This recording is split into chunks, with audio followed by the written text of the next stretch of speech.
দাদা এই কিছু বলতে চাই। হ্যাঁ বলো, কি বলছো বলো। তুমি উচ্চ মাধ্যমিকে পাস করেছো, তা আমার কি করার আছে? না দাদা, আমি একটা কথা বলতে চাই। আমি তো একবার বলে দিতে হবে না, তারপর তুই কি কথা বলতে চাইছিস আমাকে তুই? দাদা, আমি পড়াশোনা করে অফিসার হতে চাই। কি বললে? বড় অফিসার হতে যাও?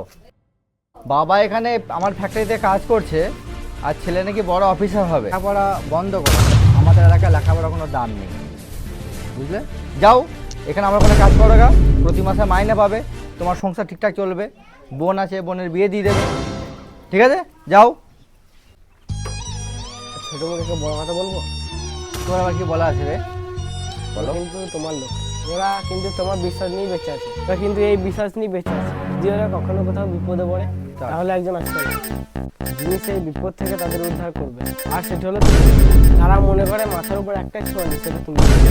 আর ওরা তোমার কাছে বারবার ছুটতে আসছে কেন জানো? ক্ষমতা মানে মানুষকে কন্ট্রোল করা নয়, মানুষের গান ধরে হাত রেখে এটাই বলে যে আমি আসছি, এই এলাকার সব মানুষ আপনার জন্য জীবনও দিতে হবে। এইটা গর্ব করার বিষয় না, গর্ব করার বিষয় হলো মানুষকে বাঁচিয়ে রাখে।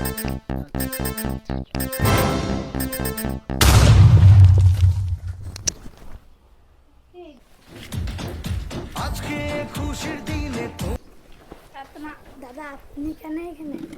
দাদা আপনি কেন আসলেন? ফোন বলে দিতে হয়েছে তা আমি চলে যেতাম। থাক, বসুন।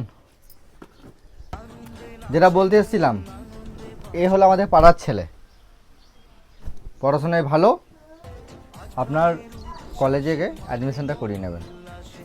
দাদা প্লিজ একটু বুক হয়ে গিয়েছে, ভর্তি করতে হলে 2 লাখ টাকা লাগবে। আমি 2 লাখ টাকা ফাঁকা আমি যাই না। আমি আপনাকে বললাম এই ছেলেটাকে আপনার কলেজে ভর্তি করতে হবে, কি করে কি করবে না করবেন আমি কিন্তু যাই না, ভর্তি করতে হবে, ভর্তি করতে হবে।